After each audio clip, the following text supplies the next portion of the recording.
ಮುಖ್ಯವಾಗಿ ನಾವು ಹೇಳಿದ್ರೆ ಸುಮಾರು 10 ಮಿಲಿಯನ್ ಅಂತ ಹೇಳ್ತಾರೆ. 2011ನೇ ಸಮೀಕ್ಷೆ ಪ್ರಕಾರ ಭಾರತದಲ್ಲಿ ಅಂದರೆ 1 ಕೋಟಿ ಜನ ಅಂದ್ರೆ ಮಕ್ಕಳು ಇನ್ನೂ 20 ಇದ್ದಾರೆ. 14 ವರ್ಷದವರೆಗೆ ಬಾಲ ಕಾರ್ಯಕ್ರಮದಲ್ಲಿ ಕಿಶೋರ ಕಾರ್ಯಕ್ರಮ ಅಡೋಲ್ಸೆನ್ಸ್ ಅಂತ ಮಾಡ್ತಾರೆ. ವಿಶ್ವದಲ್ಲಿ 160 ಮಿಲಿಯನ್ ಅಂದರೆ ಸುಮಾರು 16 ಕೋಟಿ ಮಕ್ಕಳು ಇನ್ನೂ 20 ಇದ್ದಾರೆ. ಸೊ ಕಾರಣ ಮುಖ್ಯವಾದ ಕಾರಣ ನಾವೇನು ಹೇಳ್ಬೋದು, ಬಡತನ. ಯಾವ ಚೆನ್ನಾಗಿರೋ ವ್ಯಕ್ತಿ ತಂದೆ ತಾಯಿ ತಮ್ಮ ಮಕ್ಕಳನ್ನ ಕೂಲಿ ಮಾಡಕ್ ಕಳಿಸ್ತಾರ, ಅದಕ್ಕೆ ಮುಖ್ಯ ಕಾರಣ ನಮಗೆ ಜೀವನ ಮಾಡೋಕ್ಕಾಗ್ತಾ ಇಲ್ಲ, ನಮ್ಮ ಮಕ್ಕಳು ಕೂಡ ನಮ್ಗೆ ಹೆಲ್ಪ್ ಮಾಡ್ತಾರೆ, ಹೇಗೋ ನಾವು ಮನೆ ನಡೆಸ್ಕೊಂಡು ಹೋಗ್ಬೋದು ಅನ್ನೋ ಉದ್ದೇಶದಿಂದ ಮಕ್ಕಳನ್ನ ಇವತ್ತು ಕಳಿಸ್ತಾ ಇದೆ ಕೆಲಸ ಮಾಡಿ. ಕಾರ್ಖಾನೆಗಳಿರ್ಬೋದು, ಕಚೇರಿಗಳಂತೂ ಮಾಡಲಿಲ್ಲ, ಫ್ಯಾಕ್ಟ್ರಿಗಳಲ್ಲಿರ್ಬೋದು, ಇಂಡಸ್ಟ್ರಿಗಳಲ್ಲಿರ್ಬೋದು, ಕೋಲ್ ಮೈನಿಂಗಲ್ಲಿರ್ಬೋದು, ಕಿಟ್ಟಗಿ ಬಟ್ಟಿಗಳಲ್ಲಿರ್ಬೋದು. ಸೊ ಒಂದು ಹಜಾರ್ಡ್ ಸೋರ್ಸ್ ಅಂತ ಹೇಳ್ತಾರೆ. 114 ಮಾಡತಕ್ಕಂಥ 114 ಕೆಲಸವನ್ನು ಮಾಡತಕ್ಕಂಥದ್ದು ಮಾಡಿದ್ರೆ 2 ವರ್ಷ ಶಿಕ್ಷೆ, 2 ಲಕ್ಷ ರೂಪಾಯಿ ದಂಡ. ನಾವು ಈಗಾಗಲೇ ನೋಡ್ತಾ ಇದ್ದೀವಿ ಚೈಲ್ಡ್ ಲೇಬರ್ ಡಿಪಾರ್ಟ್ಮೆಂಟ್ ಇರ್ಬೋದು, labour department, women child department ಎಷ್ಟು ಕಾರ್ಯಕ್ರಮಗಳನ್ನು ಮಹಿಳೆಯರು ಕೊಟ್ಟಿದ್ದಾರೆ. ಸರ್ಕಾರದಿಂದ ಎಲ್ಲವೂ ಮಾಡ್ತಾರೆ, ಆದರೆ ನಾವೆಲ್ಲರೂ ಕೂಡ ಇವತ್ತು ಅವ್ರ ಜೊತೆ ಕೈ ಜೋಡಿಸಬೇಕಾಗಿದೆ. ಈ ಒಂದು ಅನಿಷ್ಟ ಪದ್ಧತಿಯನ್ನು ಹೋರಾಡಿಸಲಿಕ್ಕೆ ಎಲ್ಲರೂ ಕೂಡ, ಯಾಕಂದ್ರೆ ನಾ ಈಗಾಗಲೇ ಹೇಳಿದೆ, ದೊಡ್ಡ ರಾಷ್ಟ್ರದಲ್ಲಿ ಜನಸಂಖ್ಯೆ ಒಂದು ರಾಷ್ಟ್ರದಲ್ಲಿ ಕೇವಲ ಸರ್ಕಾರಗಳೇ ಎಲ್ಲವನ್ನು ಮಾಡಿ ಅನ್ನೋದು ಅದು ಇಂಪಾಸಿಬಲ್. ಸುಮ್ಮನೆ ಹೇಳ್ಬೋದಲ್ಲ, ಎಲ್ಲ ಮಾಡ್ತೀವಿ ಅಥವಾ ಅವರು ಅಧಿಕಾರಿಗಳನ್ನು ಮಾಡಿದ್ರೆ ಎಲ್ಲ ಮಾಡಿದ್ರು, ಪ್ರಾಕ್ಟಿಕಲ್ ನೋಡಿದಾಗ ಅಸಾಧ್ಯನೇ ಆಗುತ್ತೆ.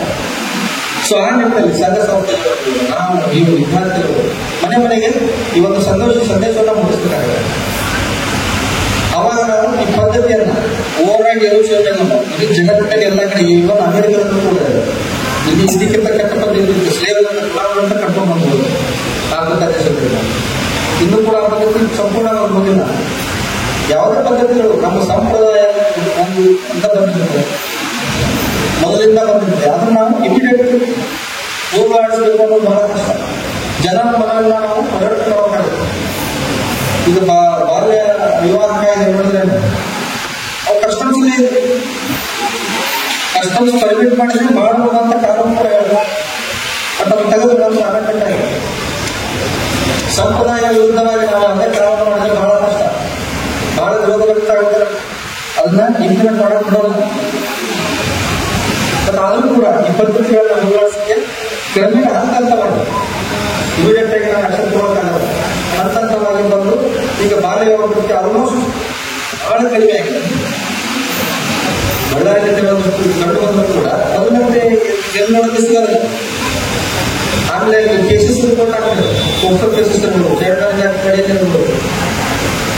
ಸೊ ಆ ನಿಟ್ಟಿನಲ್ಲಿ ಕ್ರಮೇಣವಾಗಿ ನಾವು ಬದಲಾವಣೆ ಆಗ್ತಾ ಹೋಗುದು.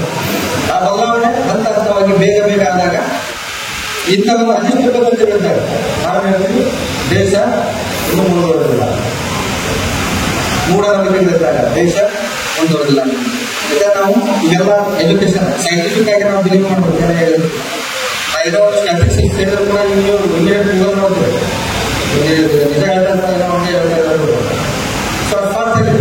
ಸೊ ಆ ರೀತಿಯಲ್ಲಿ ನಾವಿಲ್ಲೂ ಕೂಡ ಏನೋ ಶಿಕ್ಷಣಕ್ಕೆ ಮಾರ್ಗವನ್ನು ಕೆಲಸ ಮಾಡಬಹುದು. ಈಗಾಗಲೇ ಬಹುಶಃ ಮಕ್ಕಳು ಈ ಕಡೆ ಎಷ್ಟು ಕೇಳ್ತಾ ಇದ್ದಾರೆ ಗೊತ್ತಿಲ್ಲ. ಸರ್ ಅವರು ಬಹಳ ವಿವರವಾಗಿ ನಮ್ಮ ಜವಾಬ್ದಾರಿಯನ್ನ ಅರಿತುಕೊಂಡು ಈ ಬಾಲ ಕಾರ್ಮಿಕ ನಿರ್ಮೂಲನಾ ಪದ್ಧತಿ ಬಗ್ಗೆ ನಮ್ಮ ಪಾತ್ರ ಏನೋ ಬಗ್ಗೆ ಹೇಳಿದ್ದಾರೆ.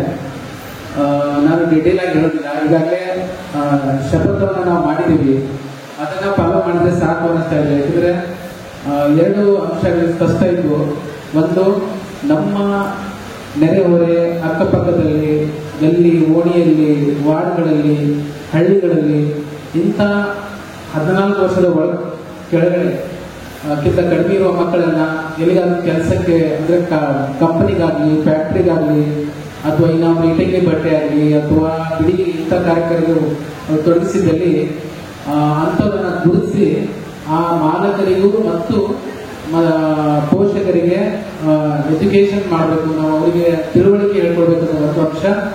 ಎರಡನೇದು ಇಂಥ ಕಿಶೋರ ಕಾರ್ಮಿಕರು ತಯಾರಿಸಿದ ಯಾವುದೇ ವಸ್ತುಗಳನ್ನು ನಾವು ಬಳಸಬಾರದು ಅನ್ನೋದು.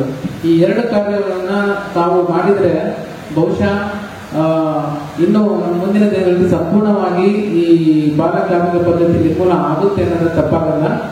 ಈ 2025 ಈ ವಿಶ್ವ ಬಾಲ ಕಾರ್ಮಿಕ ದಿನಾಚರಣೆಯ ಒಂದು ಇದೇನಿದೆ, ಸ್ಲೋಗನ್ ಏನಿದೆ, progress is clear. Progress is clear ಅಂದ್ರೆ ಸಾಕಷ್ಟು ಪ್ರೋಗ್ರೆಸ್ ಆಗಿದೆ, ಯಟ್ ಟು ಡೂ ಮೋರ್ ಅಂತ ಇದೆ. ಇನ್ನೂ ಮಾಡೋದ್ರಲ್ಲಿ ಬಹಳ ಇದೆ. ಅಂದ್ರೆ ಮಕ್ಕಳಿಗೆ ಇನ್ನೂ ಅವರಿಗೆ ಬಾಲ ಕಾರ್ಮಿಕರಿಂದ ಇದು ಪದ್ಧತಿಯಿಂದ ಹೊರಗೆ ತಂದ್ರೆ ಮಾತ್ರವಲ್ಲ, ಮಕ್ಕಳನ್ನ ನಾವು ಸ್ಕೂಲಿಗೆ ಸೇರಿಸಬೇಕು, ಅವರುಗಳನ್ನ ಸದ್ಬಳಕೆಯಾಗಿ ಮಾಡಬೇಕು ಅನ್ನೋ ಒಂದು ಭಾವನೆ, ಆ ಕೆಲಸವನ್ನ ಇನ್ನೂ ಮಾಡಬೇಕಾಗಿದೆ. ನಾವು ಎಲ್ಲರೂ ಸೇರಿ ಈ ಕೆಲಸವನ್ನ ಮಾಡೋಣ ಅಂತ. ಮತ್ತು ಏನು ಬಾಲ ಕಾರ್ಮಿಕರು ಏನಿದ್ದಾರೆ, ಬಡತನ ಇರ್ಬೋದು, ಅದು ಬೇರೆ ಬೇರೆ ಸಾಮಾಜಿಕ ಕಾರಣಗಳಿಂದ, ಆರ್ಥಿಕ ಕಾರಣಗಳಿಂದ, ತಂದೆ ತಾಯಿಯವರಿಗೆ ಎಜುಕೇಶನ್ ಇಲ್ಲದೆ ಇರೋದ್ರಿಂದ ಈ ಒಂದು ದುಷ್ಟ ಪದ್ಧತಿಗೆ ಅವರು ಒಳಪಡ್ತಾರೆ. ಅದನ್ನ ನಾವು ಅರ್ಥಕೊಂಡು ನಮ್ಮ ಜವಾಬ್ದಾರಿಯನ್ನ ಮಾಡೋಣ ಅಂತ ಹೇಳ್ತಾ ಇದ್ದೇವೆ. ಸರಿ ಹೇಳ್ತಾ ಇದ್ರೆ, ಈಗ ಈ ನಮ್ಮ ಮಕ್ಕಳು ಹೆಚ್ಚಾಗಿ ಮೊಬೈಲ್ನಲ್ಲಿ ಜಾಸ್ತಿ ಟೈಮ್ ವೇಸ್ಟ್ ಮಾಡ್ತಾರೆ ಅಂತ ಹೇಳಿದ್ರೆ ಸತ್ಯ ಕೂಡ ಇದೆ. ಬಟ್ ಈ ಪ್ರಾಸಂಗಿಕವಾಗಿ ಈ ಕಾರ್ಯಕ್ರಮ ಅಂತಿದ್ರು ಕೂಡ ತಮಗೆ ಗೊತ್ತಿರೋ ಹಾಗೆ ನಾವು ಸಮಯವನ್ನ ಅಲ್ಲಿ ಕಳೆಯದೆ ಅಲ್ಲಲ್ಲಿ ನಮ್ಮ ನೆರೆಹೊರೆಯಲ್ಲಿ ಇಂಥ ಅನಿಷ್ಟ ಪದ್ಧತಿಗಳಲ್ಲಿ ಒಳಗಾಗಿರುವ ಅವರುಗಳು, ನಮ್ಮ ಬುದ್ಧ ಮಕ್ಕಳು, ಅವರು ಶಾಲೆಗೆ ಬರಬೇಕು, ಮುಂದೆ ರಾಜ್ಯ ರಾಷ್ಟ್ರ ಕಟ್ಟುವಲ್ಲಿ ಅವರು ಕೂಡ ಸಕ್ರಿಯ ಪಾತ್ರ ವಹಿಸಬೇಕು ಅನ್ನೋ ದೃಷ್ಟಿಯಿಂದ ಅವರನ್ನ ತಮ್ಮ ಗೆಳೆಯರಾಗಿ ಸ್ಕೂಲಿಗೆ ತರಿಸಿ ಸತ್ಪ್ರಜೆಯನ್ನು ಮಾಡುವ ಕಾರ್ಯಕ್ರಮ ನಿಮ್ಮೆಲ್ಲರ ಮೇಲೆ ಇದೆ. ಸೊ ಇದನ್ನ ನಾವು ಸರ್ಕಾರದ ವತಿಯಿಂದ ಮತ್ತು ಎಲ್ಲ ಸಹಕಾರ ಸಂಘಗಳಿಂದ, ಪ್ರಜೆಗಳಿಂದ, ವಿಶೇಷವಾಗಿ ಭಾವಿ ಪ್ರಜೆಗಳಾಗಿರ್ತಕ್ಕಂಥ ವಿದ್ಯಾರ್ಥಿನಿಯರಿಂದ ಈ ಕೆಲಸ ಮಾಡೋಣ ಅಂತ ಹೇಳ್ತಾ ನನಗೆ ಅವಕಾಶ ಕೊಟ್ಟರೆ ಎಲ್ಲರಿಗೂ ತಮಗೆ ನಮಿಸಿ ನನ್ನ ಮಾಸ್ತೇನೆ. ಎಲ್ಲರಿಗೂ ನಮಸ್ಕಾರ. ಬಳ್ಳಾರಿಯ ನಿರಂತರ ಸುದ್ದಿಗಾಗಿ ಬಳ್ಳಾರಿ ಬೆಳಗಾಯಿತು ಚಾನೆಲ್ನ ಸಬ್ಸ್ಕ್ರೈಬ್ ಮಾಡಿ ಹಾಗೂ ಬೆಲ್ ಐಕಾನ್ ಒತ್ತಿ.